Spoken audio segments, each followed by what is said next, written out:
Hello, good morning all.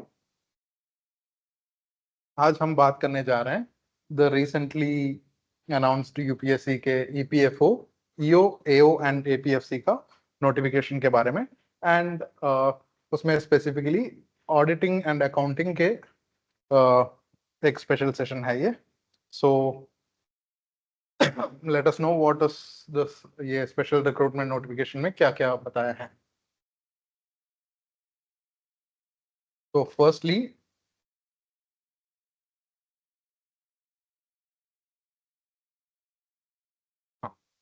तो ये recent notification में उन्होंने ये बताया है कि there is 156 vacancies for EO and AO and 74 vacancies for APFC, that is assistant provident fund commissioner. अब ये है ग्रुप बी वाला पोस्ट जिसका पे स्केल आता है स्केल 8, और ये है ग्रुप ए वाला पोस्ट एंड जिसका स्टार्टिंग पे स्केल है या पे लेवल है 10। तो for a regular aspirant of any government exams जैसे एसएससी हुआ, यूपीएससी हुआ, उन सब के लिए this is a low hanging fruit. तो ये एग्जाम बाकी यूपीएससी सिविल सर्विस जैसे एग्जाम्स से कंपैरिजन करेंगे तो बहुत ज़्यादा सिंपल है। इसका सिलेबस भी कम है and recruitment process is very simple. Late us see how ये एग्जाम का पैटर्न क्या है। तो पहले एक कंबाइंड रिक्रूटमेंट टेस्ट होता है जिस is which is a objective exam, OMR sheet use करके। इसमें 120 क्वेश्चंस आते हैं ऑफ 2.5 मार्क्स ईच। तो फर्स्ट पार्ट में एक कंबाइंड रिक्रूटमेंट एग्जाम होती है सीआरटी, जो 300 मार्क्स की है, 120 क्वेश्चंस एंड 2.5 मार्क्स। दूसरा फेज में एक इंटरव्यू है जिसके मार्क्स 100 है। So exam is a two phase exam, एक objective exam and an interview. 300 marks है, 100 मार्क्स।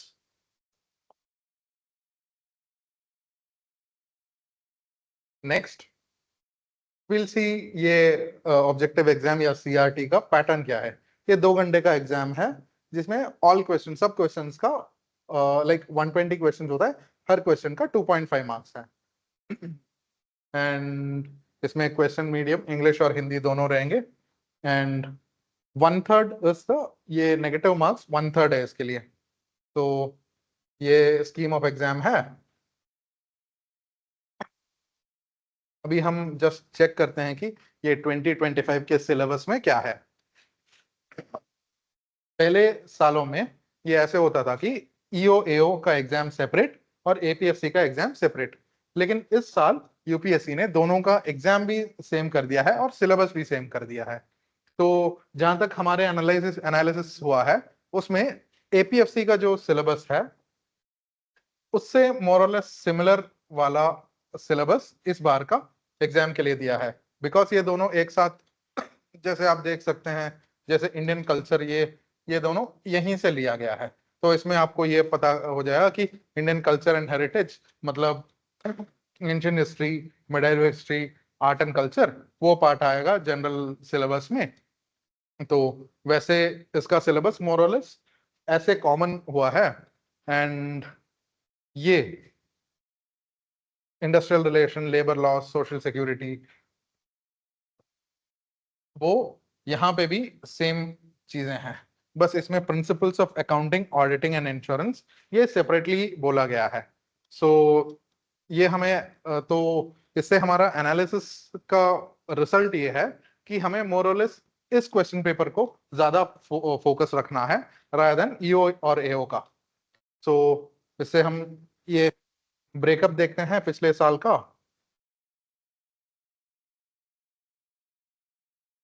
हाँ, ये ईओ एओ का ब्रेकअप ऑफ क्वेश्चंस है। इसमें लाइक इंग्लिश का 20 मार्क्स, 20 क्वेश्चंस। तो ये हर साल मोरलेस ऐसे ही रहा है। जैसे पार्ट ए और पार्ट बी होता है एग्जाम क्वेश्चन पेपर में। Part A would be completely English, English का क्वेश्चन पार्ट ए में खत्म हो जाएगा, और बाकी 100 क्वेश्चन बाकी अलग सेक्शंस के लिए। तो ईओ एओ का पेपर में ऐसे हुआ कि 10 क्वेश्चंस था जो इंडियन फ्रीडम स्ट्रगल में है, जो मॉडर्न हिस्ट्री का पार्ट है। एंड बाकी सब आप you can have like go through this and make a general understanding of how the system works. लेकिन आपको ज्यादा ध्यान देना है इस एपीएफसी के ये ब्रेकअप के लिए, सेक्शनल ब्रेकअप के लिए। इंग्लिश वैसे भी जैसे बताया है सेम नंबर ऑफ क्वेश्चंस। हाँ, इंग्लिश में सेम नंबर ऑफ क्वेश्चंस। और इंडियन कल्चर एंड इसमें ancient history, medieval history, art and culture और मॉडर्न हिस्ट्री आएगा। तो उसमें 17 क्वेश्चंस है। इंग्लिश वैसे भी आपको देखना है, अच्छा खासा वेटेज है इंग्लिश का। हिस्ट्री का भी अच्छा खासा वेटेज है। और पॉलिटी का देख लीजिए, 10 क्वेश्चन आ रहा है, 9-10 क्वेश्चन आ रहा है। तो इसका ब्रेकअप ऐसे था, तो वेटेज उतना ही है। तो उस हिसाब से आपकी पढ़ाई होनी चाहिए। And the type of questions that they ask is like more और less basic questions. So knowledge based questions आता है, एनालिसिस बेस्ड क्वेश्चंस नहीं आता है। एंड उसमें मोस्ट इंपॉर्टेंट या सबसे ज्यादा वेटेज आया है ये 6 सेक्शन के लिए, which is accounting, auditing, industrial relation, labour laws and insurance. इसमें अकाउंटिंग एंड ऑडिटिंग के लिए इसमें 15 क्वेश्चंस थे। तो जैसे हमने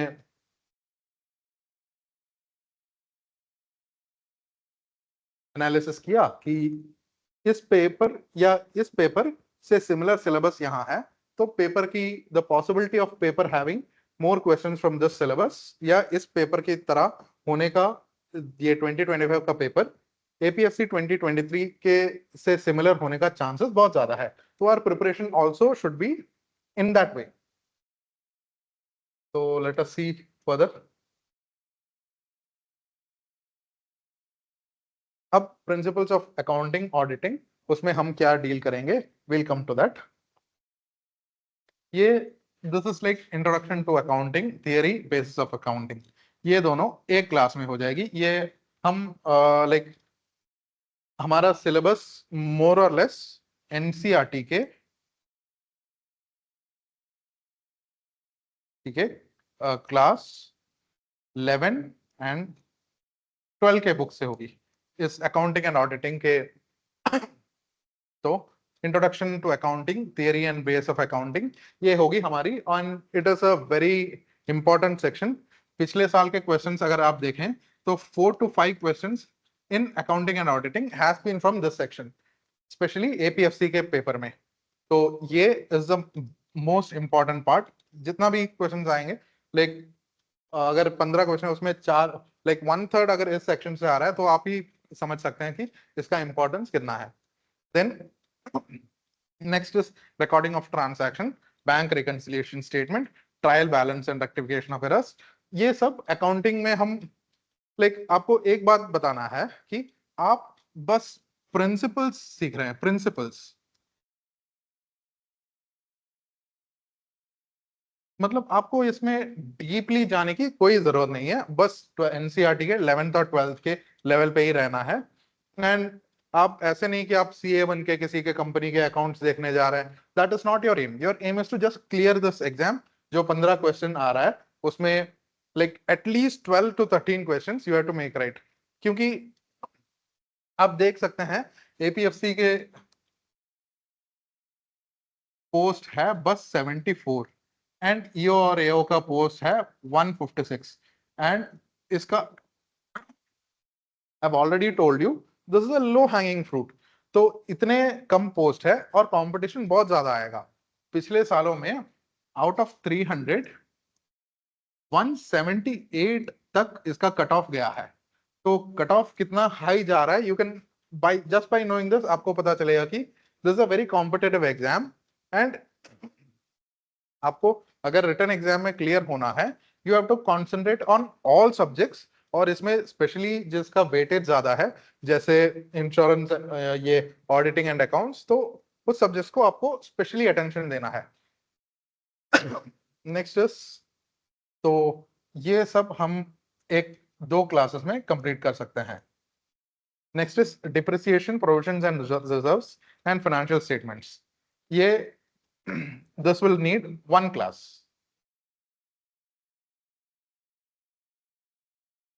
and next accounting for partnership, share capital, these are all हम इसका बेसिक्स ही देखेंगे। We wouldn't go deep into it. We just need to have a basic understanding. और हमारा प्रिपरेशन इस बेसिस पे भी होगा कि पिछले सालों में इससे कितना क्वेश्चन आया है। इट इज नॉट कि आपको ये पूरा कंप्लीटली समझना है, इट इज कि एग्जाम पैटर्न कैसा है, एग्जाम से क्वेश्चन कहाँ से आ रहा है, उस सेक्शन पे हम ज्यादा फोकस करेंगे। And analysis of these all things can be dealt in 2 classes. इसमें आपको एनालिसिस ऑफ फाइनेंशियल स्टेटमेंट्स बहुत इंपॉर्टेंट चीज है, क्योंकि हर साल 3 to 4 न्यूमेरिकल क्वेश्चंस आता है। तो ये न्यूमेरिकल क्वेश्चन सॉल्व करने के लिए आपको एनालिसिस ऑफ फाइनेंशियल स्टेटमेंट्स आपको करना ही पड़ेगा। And we'll see those numericals in class. हम उसका लाइक पीवाईक्यू भी देखेंगे, फिर प्रैक्टिस क्वेश्चंस भी करेंगे। तो ऐसे we'll make sure that out of the 15 questions you are able to do 13 to 14 questions. वो हमारे क्लास है, we assure you कि we'll be able to do that. Accounting ratios is like easy, cash flow statement is similar. This part, inventory valuation, is a special part. ये हमारे नए NCERT books में है नहीं, ये पुराने एनसीईआरटी सिलेबस से लिया गया है, एंड 2023 में इससे 2 क्वेश्चन आया है, तो we have to deal with this as well. And coming to the auditing part, आपको ऑडिटिंग के बेसिक प्रिंसिपल्स ही पता होना चाहिए। लाइक ऑडिटिंग क्या है, like what is the meaning, objective scope of auditing क्या है, ऑडिटिंग और इन्वेस्टिगेशन में क्या फर्क है। So all these things we'll deal with in auditing. इस सब के लिए we may need 2 classes. So more और लेस कितना, 1 3 4 6 and 6 8 9 and 11, like more or less 11 classes में we can complete these portions. So अगला देखते हैं।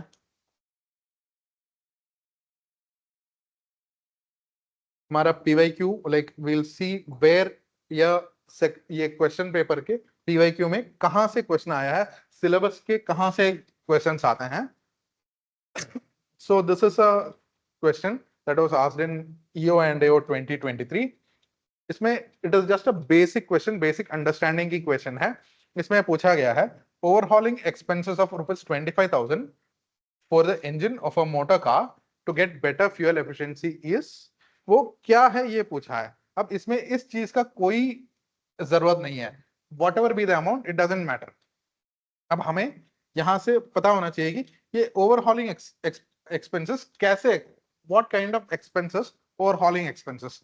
अब वो हमें बस ये पता हो तो देन वील नो कि इन चारों में से कौन सा एक्सपेंडिचर है। एंड बेसिक अंडरस्टैंडिंग है कि वो रसीद नहीं होगा, अगर कोई एक्सपेंडिचर है तो वो एक्सपेंडिचर में ही आएगा, रसीद में थोड़ी आएगा। तो वैसे वाले basic understanding is what you require. तो this is a theory of base of accounting.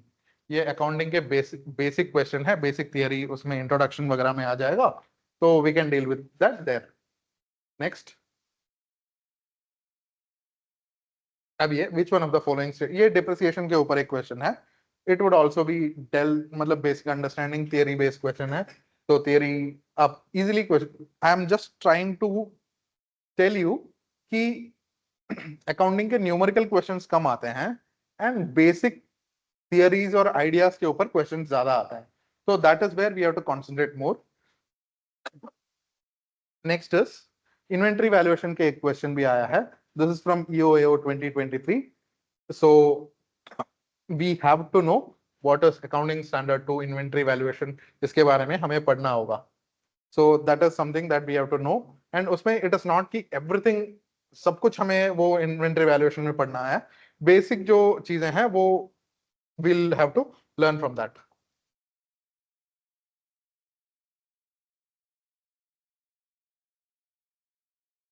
These are a few accounting part से questions जो आता है, ये APFC में आया है 2023 में।